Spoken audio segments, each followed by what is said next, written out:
오늘의 제목은요, 다시 기도를 말하다. 다시라는 말이요, 매력이 있더라고요. 이게 다시라는 말이 반복이라는 의미도 있고요. 앞에 거 아니고, 그 다음 다른 얘기를 할 때 다시 이렇게 말하기도 해요.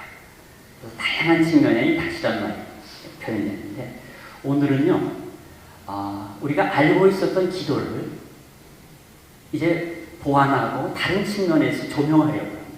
그래서 그런 의미로서 다시라는 말을 쓴 거예요. 우리가 기도를 오랫동안 신앙생활하면서 해왔지. 그런데 정작 우리가 기도를 정확히 알고 있는가? 다시 기도를 우리가 말해야 됩니다. 네. 리차드 포스터가요, 이런 얘기를 했어요. 네. 오늘날 우리는 기도를 사모하면서도 또한 기도를 외면한다. 네. 사모하는데 외면한다는 거예요. 네. 왜 그럴까요? 고통과 절망의 순간에 우리는 본능적으로 기도를 향해 가지만 일상의 삶에서 기도가 거북하고 낯설고 거리감 있게 느껴지는 그런 때가 있어요. 근데 이것은요, 사실 기도가 뭔지조차 제대로 우리가 감지하지 못하고 그 개념적 의미가 안 됐기 때문일 경우가 너무도 많다는 거예요. 정말 우리가 기도를 알고 있습니까? 여러분 기도빨 센 분들이십니까? 좀 질문을 좀 바꿔보겠습니다. 우리의 기도와 비기독교인들의 기도가 어떤 차이가 있을까요? 정말 다른 게 맞습니까? 가끔 엉뚱한 전화를 받을 때가 있어요. 제가 엊그제 이틀 전에 저는 늘 녹음으로 해놓습니다. 그러니까 전화를 직접 못 받아요. 뭐 컴퓨터로 사용한다 할 때는 옆에다 이렇게 세워놔요. 그럼 이제 하나 뜨지요. 그때는 전화를 받아요. 그 외에 호주머니 넣고 있을 때는 못 받아요. 그 누군가가 전화를 했는데 어디 전화인지 좀 모르겠어요. 그때마다 좀 제가 받을 수도 없고 받지 않을 수도 없어요. 그렇죠? 주로 이제 이상한 전화가 많잖아요. 그렇죠? 어제 뭐 가입만 한 번 하면 그냥 거기에 따라서만 전화들이 있어요. 근데 저는 학교에 있다 보니까 입학생들 입학문의가 종종 와서 또 안 받을 수도 없어요. 근데 그때마다 문자를 보내요. 어떤 농부가 계신가요? 이렇게. 그랬더니 뭐라고 답변이 왔냐면 이렇게 답변이 왔어요. 언제 출근할 겁니까? 잘못 전화한 거죠. 잘못. 다른 데를 두드린 거예요. 우리가 기도를 하나님을 향한 연락, 전화 연결이라고 한다면 정말 우리가 제대로 된 정확한 내용을 가지고 하나님께 연락하는 것이 맞을까요? 한적한 곳에서 예수께서 종종 기도하셨습니다. 그 모습을 보고 제자들이 궁금하셨던 것 같아요. 그래서 우리 주님은 어떻게 기도하실까? 어떤 내용으로 기도하실까? 궁금했던 것 같아요. 그래서 아마도 요한의 제자 출신이었던 것 같아요. 한 사람이 예수님께 묻습니다. 친애한 우리에게 기도를 가르쳐줬는데 예수님도 우리에게 기도를 가르쳐주세요. 그랬더니만 예수님께서 서슴없이 그 장면이 그래요. 서슴없이 너희는 이렇게 기도하라. 우리 주님께서 좀 그렇게 질문하기를 바라셨던 것 같아요. 그래서 너희는 이렇게 기도하라. 이렇게 말씀하십니다. 근데 이때 우리 주님이 보여주셨던 주님이 가르쳐주신 기도, 흔히 우리가 주기도문이라고 일컬은 이 기도문은요, 어떻게, 어떤 방식으로, 어떤 형식으로 기도할까에 초점 맞춘 것이 아니에요. 기도의 내용을 다루시고 계세요. 동시에 기도 자체가 무엇인가를 투영해 주고 계세요. 반영해 주고 계시다는 거예요. 네. 이런 정확한 주님의 가르침 속에 기도 개념이 정립되지 않으면요, 우리가 엉뚱한 전화하고 있을 수가 있는 겁니다. 네. 오늘 저는요, 너무나 유명하고 너무나 우리가 자주 설교되는 이 주기도문을 한 구절 한 구절 나무를 파악하듯이 접근하지 않을 거예요. 전체를 숲을 보듯이 조명할 것입니다. 그래서 이 주기도문 속에 담겨있는 기도란 무엇인가 하는 바로 그 점에만 주목하려고 합니다. 사실 그동안 우리는요, 기도를 인간들의 입장에서만 생각해왔어요. 우리들의 입장에서만 기도를 생각하고 있었다는 거예요. 그래서 저는 오늘 이 관점을 바꿔서 하나님의 관점에서 기도가 무엇인가 하는 것을 밝히려고 합니다. 그 첫째로 하나님의 관점에서 기도란 하나님과의 부자 관계를 드러내는 것이라는 거예요. 그리고 그것을 강화하는 것이라. 뭐라고요? 하나님과의 부자 관계, 그 관계를 심화시키고 조명하고 있다는 것입니다. 예수님께서는요, 본 기도문을 알려주시기 전에 먼저 외식하는 자들의 기도, 이방인들의 기도를 따르지 마라 이렇게 말씀하셨어요. 여러분, 기도를 뭐라고 생각하십니까? 그럼 우리 성경 공부들 많이 하셨기 때문에 다들 이렇게 얘기합니다. 기도는 하나님과의 대화입니다. 소통입니다. 청원입니다. 간구입니다. 우리의 소원을 아뢰는 것입니다. 필요를 요청하는 것입니다. 하나도 틀린 것은 없어요. 다 맞아요. 그런데요, 이런 접근 방식의 기도 개념은요, 이방인들의 기도와 우리의 기도가 무슨 의미가 차이가 있는지를 구별해내지 못해요. 아직까지 반응이 뜨겁지 않습니다. 대체 무슨 말을 하려고 하는가 고민을 하고 계신데, 이런 설명들이 그것이 틀렸다는 것은 아니지만요, 정작 우리 주님이 보이시려는 제자들의 기도, 그리스도인들의 기도는 무엇인가 하는 것에 대한 그런 분명한 내용을 담고 있지 못하다는 거예요. 제가 전에 이스라엘에 있을 때 그 처음에 갔더니 이발소가 어딘지를 모르겠어요. 학교에도 이발소가 없어요. 우리는 대학마다 다 이발소가 있잖아요. 근데 거기 이발소가 없어요. 기숙사에서 그냥 뭐 한 달 이상을 더벅 머리를 있는 거예요. 그래서 야, 우리 지도교수처럼 그냥 머리 길러가지고 꽁지머리를 나도 해볼까 하다가 그러다는 안 되겠어요. 그래서 올드시티에 버스를 타고 가가지고 거기서 이제 머리를 깎아요. 근데 불편한 거예요. 멀기도 하고 비싸기도 하고. 근데 어느 날 이제 발견하게 됩니다. 그 이스라엘의 개신교들도요, 대부분 안식일날, 토요일이죠. 안식일을 예배를 드립니다. 근데 기숙사에서 2.5km 떨어져 있어요. 그 차를 타고 가기도 애매한 거리예요. 그래서 매번 걸어가는데 이렇게 비탈길을 내려가요. 비탈길을 내려가고 올라오는데 이발소를 발견했어요. 나중에 그 자세한 얘기는 나중에 성경 얘기를 할 때 소개를 하겠습니다만은, 절벽길을 오르는데 길이 하나 있는데 그 옆에 이렇게 삐죽하게 길은 쭉 나왔지만 이 절벽은 꼭 반듯하게 잘라지지 않을 수가 있잖아요. 그러니까 조금 튀어나왔어요.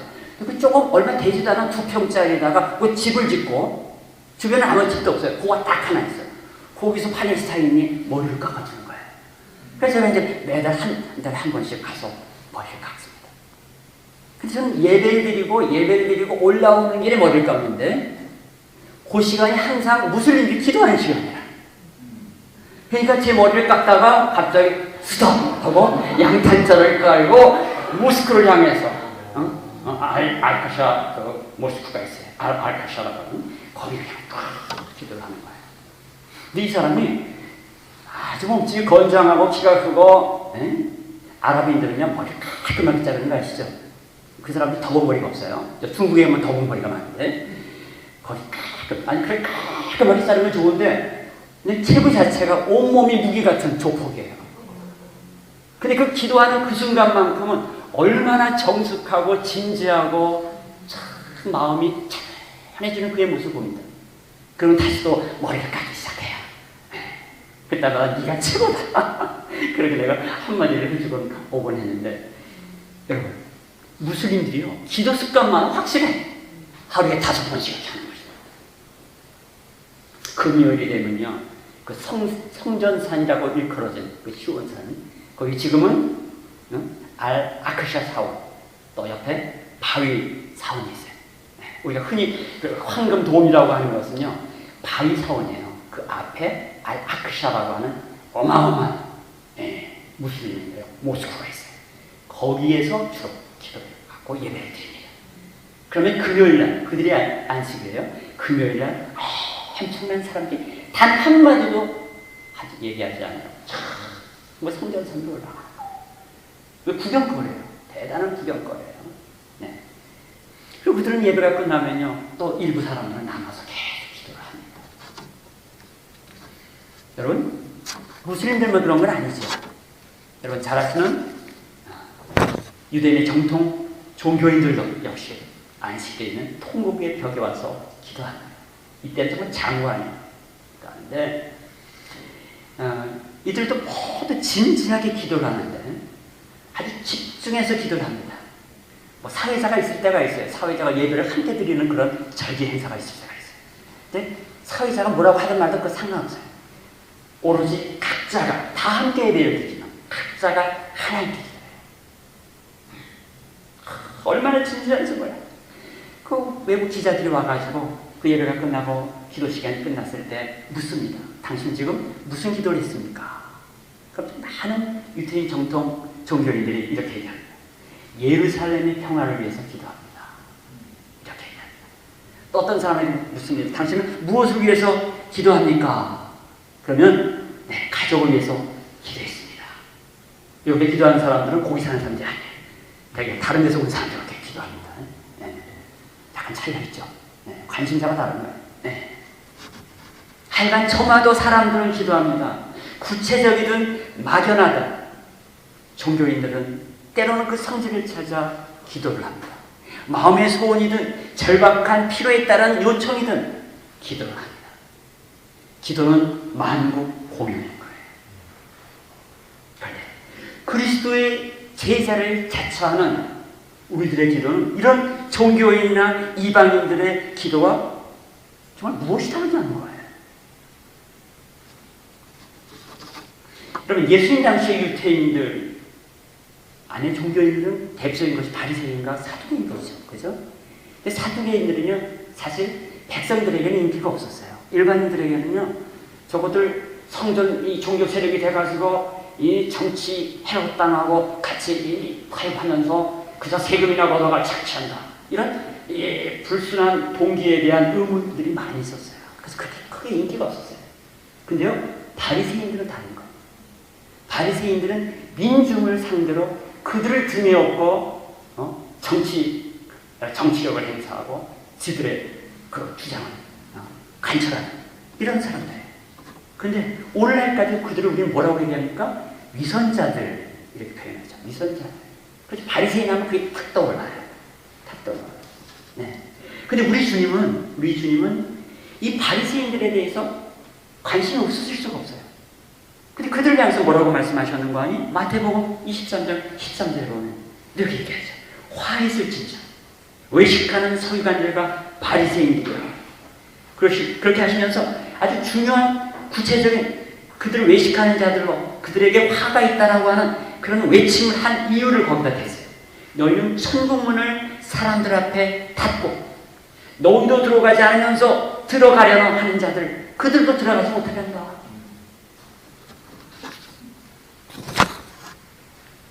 여기서요, 이 바리새인들을 외식하는 자라고 할 때 그 헬라어 외식이라는 단어가 아주 재미나는 단어예요.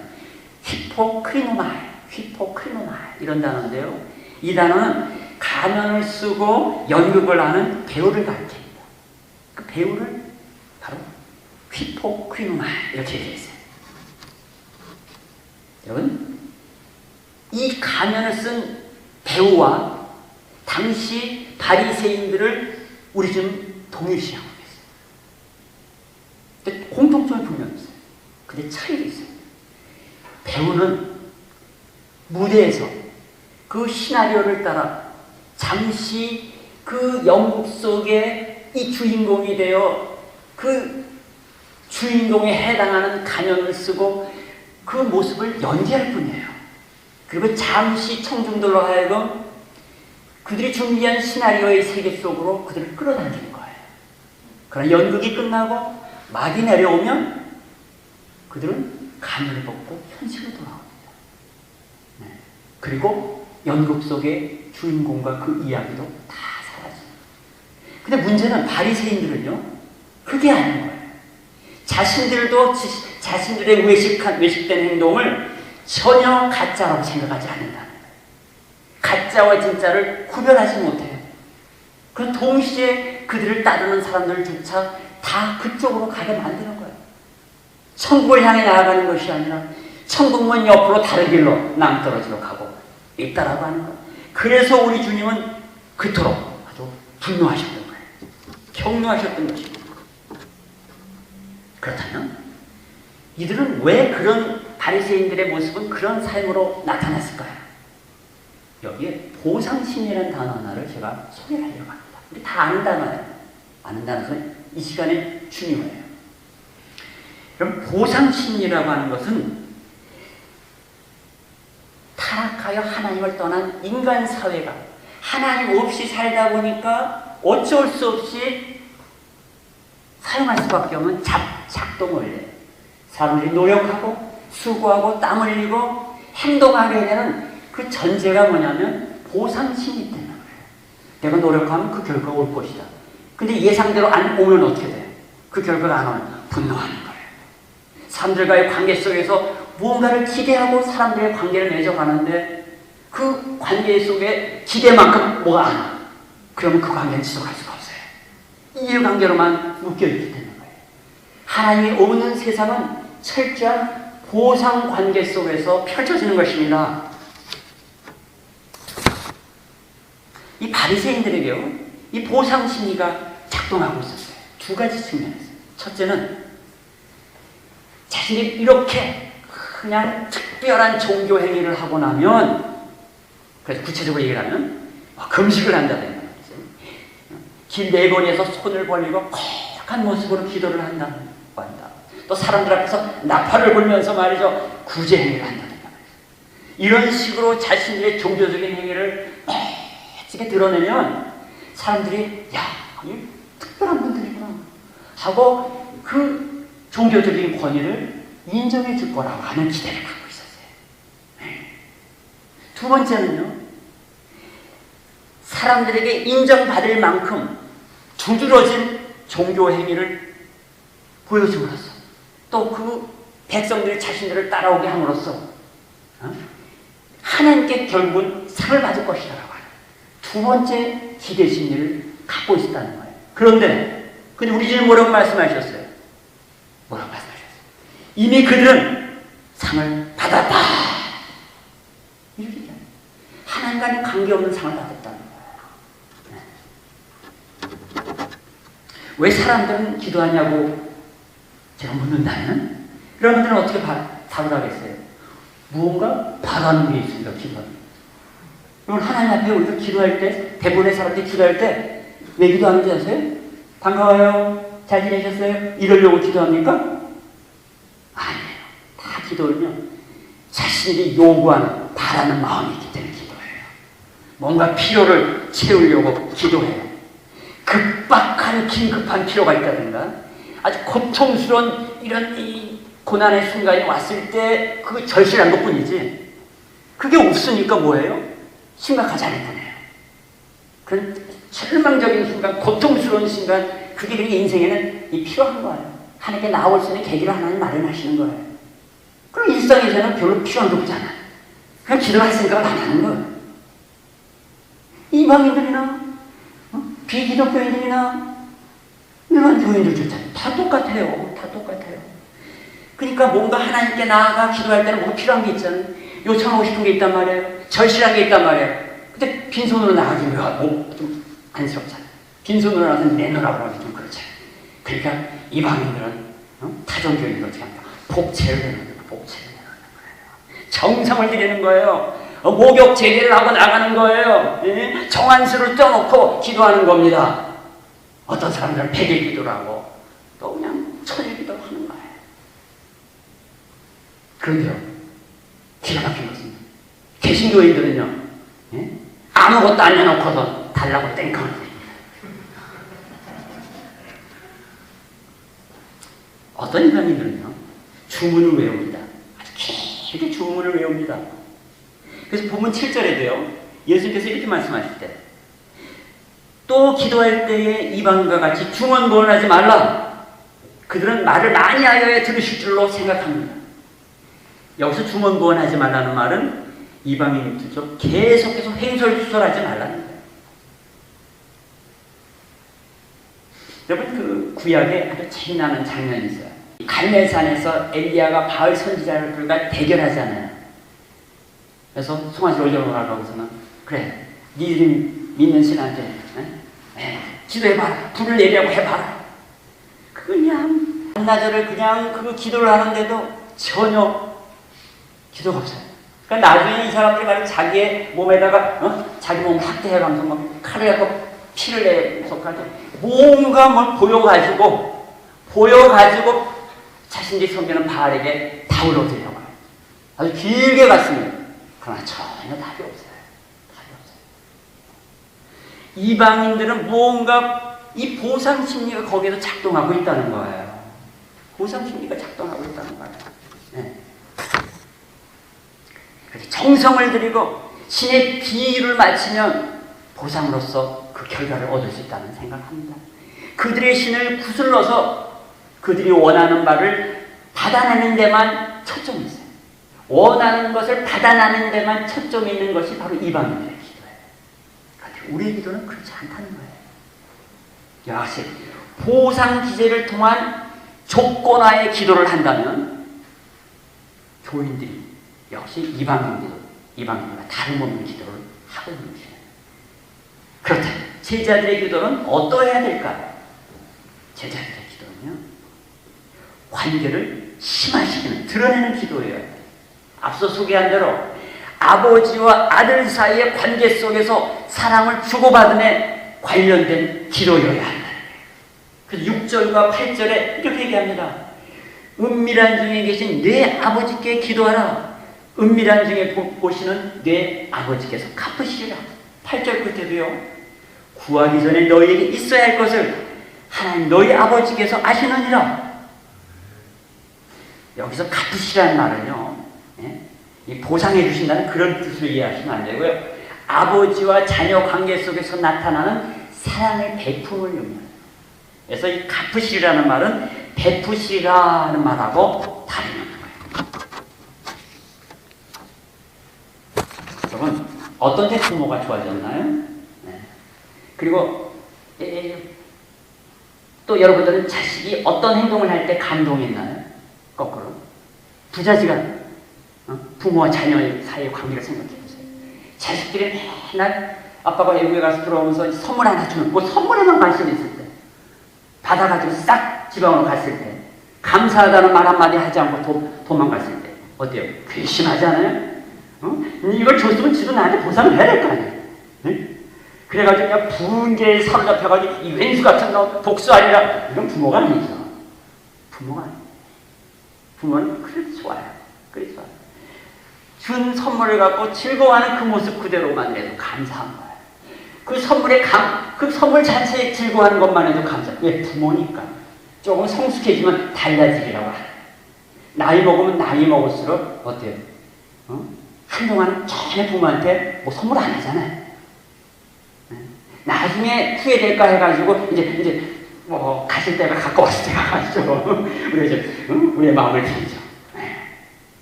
신앙을 모든 관계 속에 부모와 자식과의 관계는요, 우리가 하나님과 우리 사이의 관계가 진보하고 심화될수록 모든 관계가 풀려가요. 또 기도 속에서 우리가 하나님과의 부자관계임을 깊이 경험해 갈수록 우리 안에 진정한 관계가 일어나는 거예요. 자, 두 번째는요, 하나님의 관점에서 기도란 무엇인가? 두 번째로, 기도는 하나님 나라에 참여하는 것입니다. 따라합시다. 하나님 나라에 참여하는 것입니다. 네. 여러분, 낮은 수준의 기도들이 있어요. 육적인 수준의 욕망에 찬 기도들이 있어요. 때를 쓰는 응석바지 아이들과 같은 기도들이 있을 수가 있어요. 그걸 기도라고 해야 할지 말아야 될지 여러분이 판단하세요. 가끔 아주 지성적인 문구의 기도들도 있어요.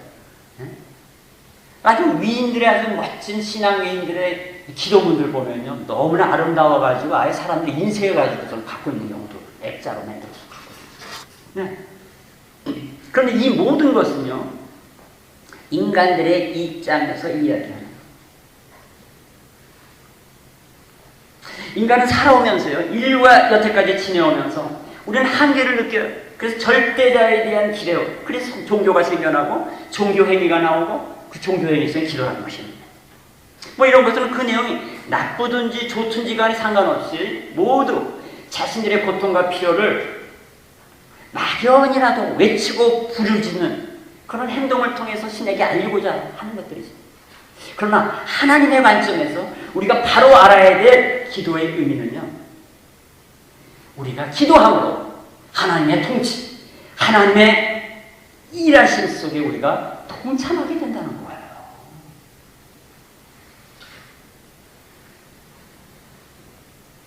기도문을 한번 통으로 봐야 된다 말씀을 드렸어요. 숲을 봐야 된다 말씀드렸어요.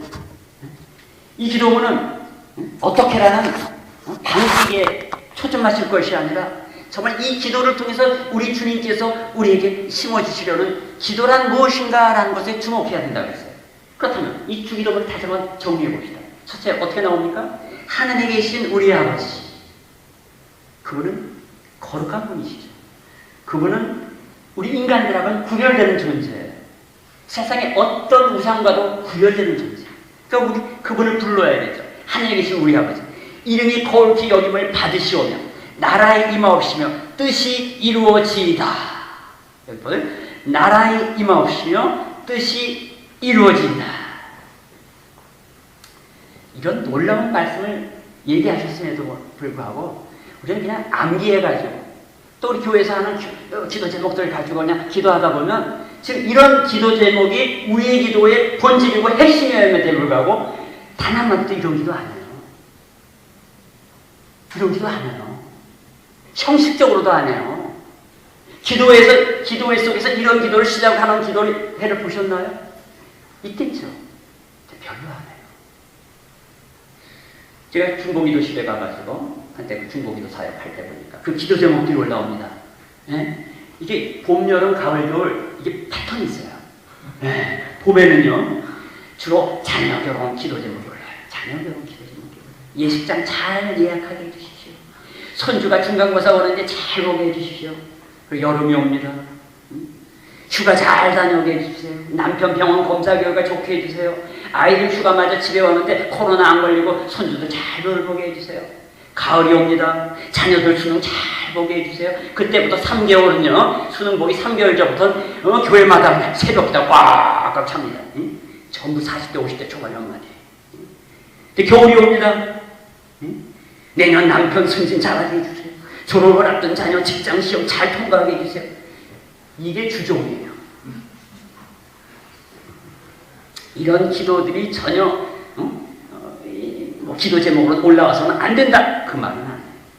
근데 우리의 기도들은 다 이런 당면한 현실적인 필요에만 급급하다는 거예요. 그렇다면 같은 수능일에 저기 고등학교 중학교 입시장마다 그 문에다가 그 뭡니까 엿을 붙여놓고 말이지 거기서 그냥 빌고 거기서 주문을 외우고 하는 불자들하고 뭐가 틀리냐. 별반 다름이 없는 기도 수준의 기도들이 넘쳐납니다. 사실 이런 기도들은 하나님을 제대로 의지하지 못하고 염려에 가득 차 있기 때문에 하나님을 문제 해결사나 만병치료사 정도로 대합니다.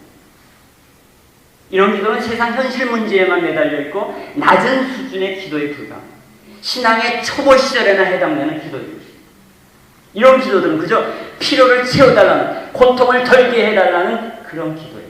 염려를 피하게 해달라는 그저 가족들의 안위를 위한 기도일 뿐입니다. 본문 31절에 보면 상반절에 이런 구절입니다.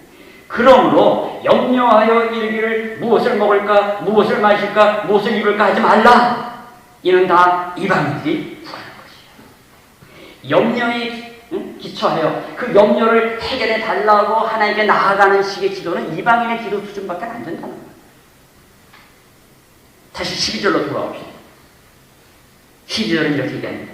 나라의 임하시오니 뜻이 땅에서도 이루어지이다.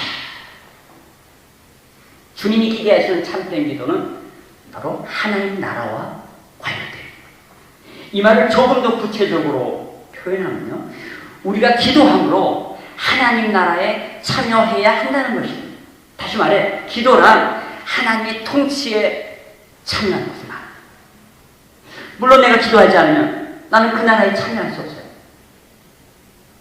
나는 기도함으로 그분의 나라, 그분의 통치, 그분의 일하심에 참여하는 것입니다.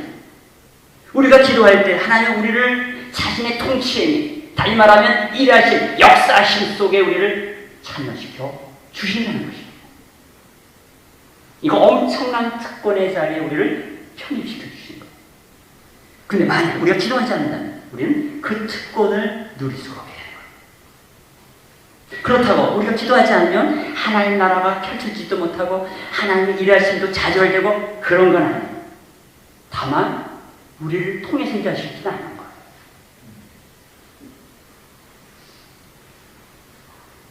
여러분, 유명한 아주 중요한 구절임에도 불구하고 한 사람이 모르는 구절 하나가 있어요. 기도의 거장들은 이 구절을 안 인용한 사람이었어요. 그런데도 우리는 잘 모르는 구절 하나를 제가 여러분과 소개하려고 합니다. 에스겔서 36장 35절로부터 37절에 보면 이 세 구절이 굉장히 중요한 구절이에요. 그 중에 37절이 제일 구절. 이게 무슨 대목이냐면요, 물론 당연히 하나님의 종인 에스겔이 야훼의 말씀을 받아서 전한 것이에요. 당시에 남유다가 북이스라엘처럼 망해가고 있을 때예요. 모든 것이 황폐했어요. 이때에 에스겔의 입을 빌어 하나님 그렇게 얘기하시는 거예요. 유대가 황폐해졌으나 이제 여호와인 내가 이 모든 것을 회복하시겠다고 하는 약속을 선언하시면서 37절 아주 중요한 말씀을 얘기해요. 37절 아래에 있는 세 번째 다운표 보세요. 한 목소리 읽겠습니다. 다 같이 시작. 나 주 여호와가 말하노라. 그래도 이스라엘 족속이 이와 같이 자기들에게 이루어 주기를 내게 구하여야 할지라. 아멘. 하나님 하세요. 하나님 다 회복하실 거예요. 다 준비하셨어요. 계획하셨고 그건 집행하실 거예요. 그래도 이 그래도라는 말이 아주 멋진 말이에요. 이때는 또 그래도 그렇게 한다 할지라도 이스라엘 족속이 이와 같이 자기들에게 이루어 주시기를 내게 구하여야 할지라. 여러분, 이 말이 무엇입니까? 하나님이 이루어 가실 그 역사 속에, 그 다스림 속에, 그 일하심 속에 하나님의 백성을 참여시키겠다는 말씀인 거예요. 우리 주도연합교회가 예배 진행 과정이요, 찬양을 하고 그 다음에 말씀을 전하고 그리고 기도를 합니다. 이 순서가 다 있는 거예요. 그러니까 메시아닉들도 이렇게 해요. 그리고 기도를 짧게 안 해요. 거의 3분의 3분의 3분.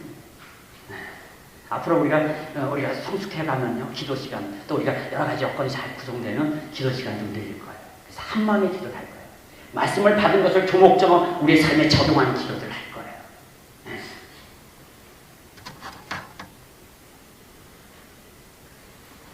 그러므로 우리는 하나님 나라의 말씀 가운데 그 뜻에 맞춰 기도하며, 그럼으로써 우리는 하나님 나라에 참여하는 존재들이 될 필요가 있어요. 기도를 통해 그분의 통치가 이 땅에 이루어지게 하는 일 가운데 우리를 쓰시겠다고 하는 것은 그건 놀라운 신비에 해당되는 거예요. 하나님 나라의 신비예요. 여기에 참여하시는 저와 여러분들이 기원에 맞지 않습니다. 세 번째로, 하나님의 나라의 관점에서 기도는 무엇일까요? 세 번째, 참된 기도. 하나님이 오시는 기도는요, 신앙적 고백행위라는 거예요. 뭐라고요? 신앙적 고백행위라는 거예요. 참된 기도는 하나님의 뜻이 내 삶을 통해 이루어지도록 하는 신앙적 고백행위라는 거죠. 다시 한번 강조해요. 본문에 보면 10절에 나라의 임하시오며 뜻이 하늘에서 이루어진 것 같이 땅에서 이루어지이다. 이렇게 이제 뭐라고요? 하늘에서 이루어진 것 같이 땅에서 이루어지이다 하고 이어서 세 구절 11, 12, 13절이 나오는 거예요. 그러니까 이 11, 12, 13절은 10절까지 끝내고 그건 하나님을 향한 성축이고 나머지 이건 우리를 하나님께 감도하는 이 정도로 이해하면 안 돼요. 하나님의 뜻이 하늘에서 이루어진 것까지 땅에서 이루어지는 과정 속에 바로 우리를 참여시키고 그리고 우리를 통해서 시작하신 거예요. 우리 백성된 우리가 뭐라고 그랬어요? 하나님의 나라, 하나님의 통치 그 자체라고 했잖아요.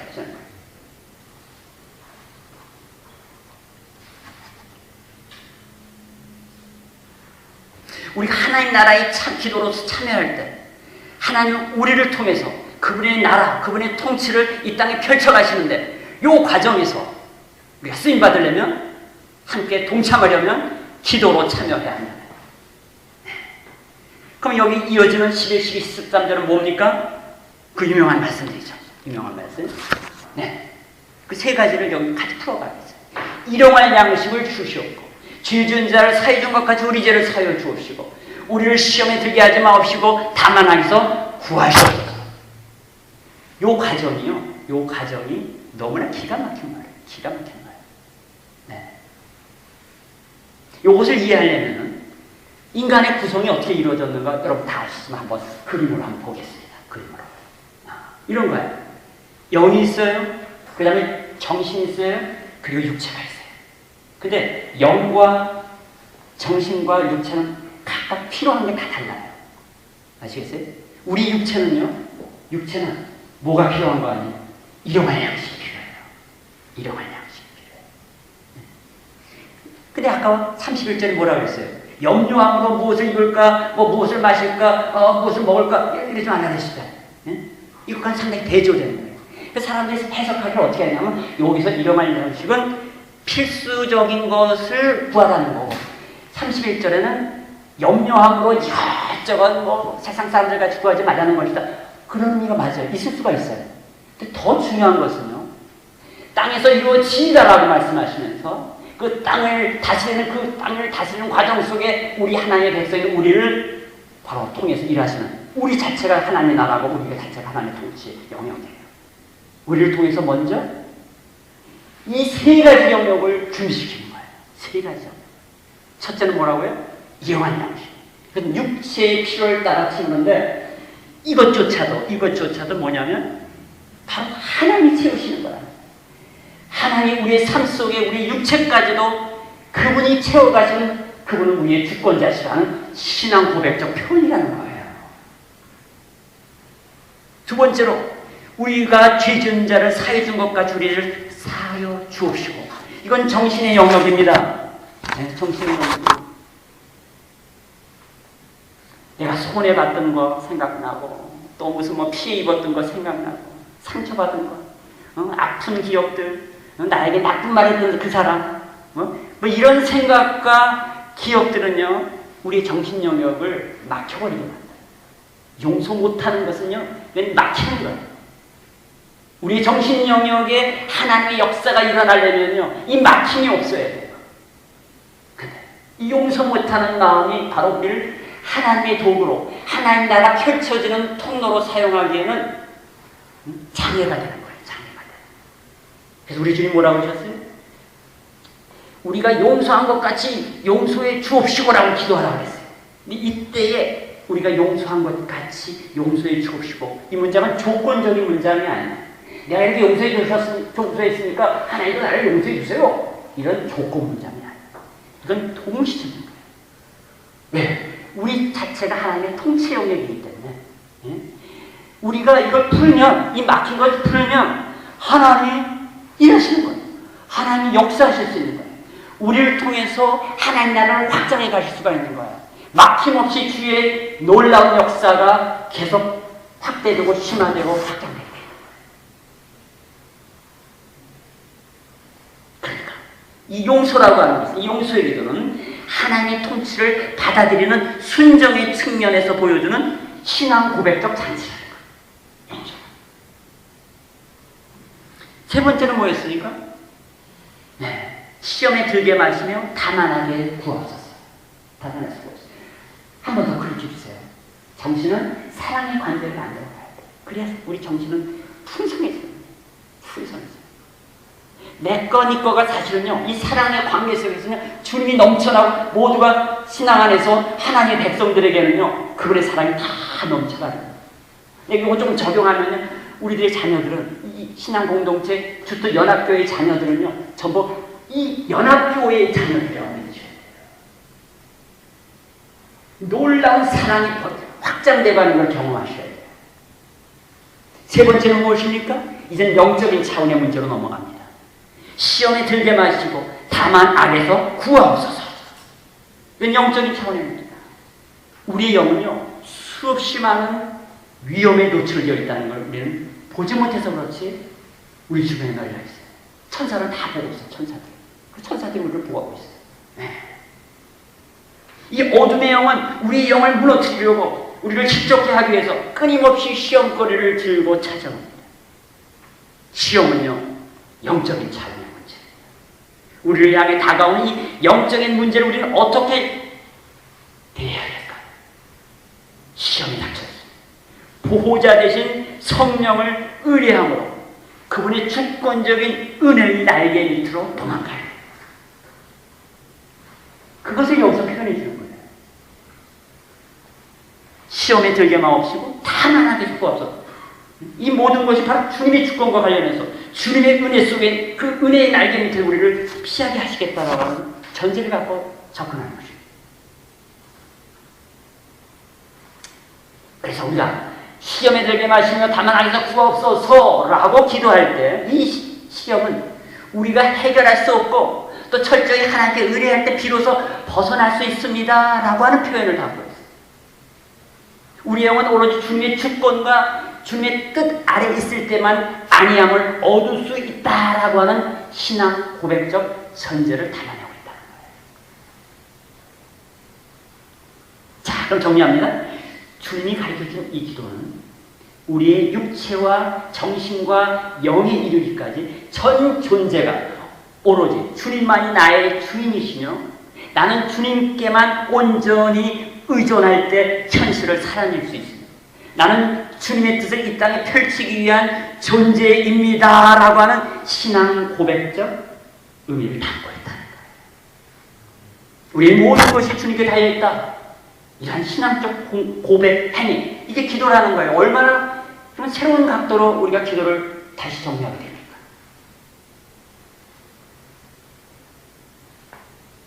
이런 전제를 가지고 이런 기도 개념을 가지고 구하고 두드리고 찾는 것과 이런 전제가 없이 기도하는 것은요, 너무 큰 차이. 전자는 바로 우리 주님이 제자들에게 요청하신 기도라요.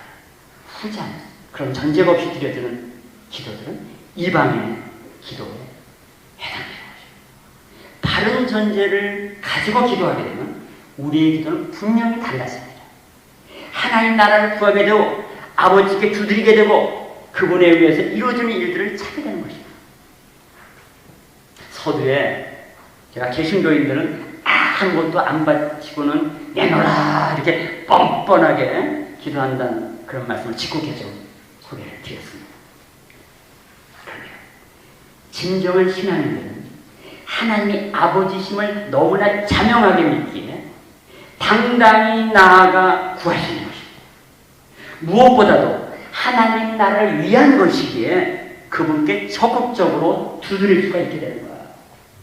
하나님이 펼쳐가실 그분의 나라와 뜻을 찾는 일이기에 담대함으로 하나님께 다가갈 수가 있는 것이에요. 하나님 나라의 관점, 이런 기도의 개념이 우리 안에 분명히 구축되면 이제 우리는 고통과 필요를 위해서 부르짖고 외치고 강렬히 몸짓하는 기도마저도 결코 무례하거나 불법적인 것이 아니라 오히려 제대로 된 외침이고 바람직한 요청입니다.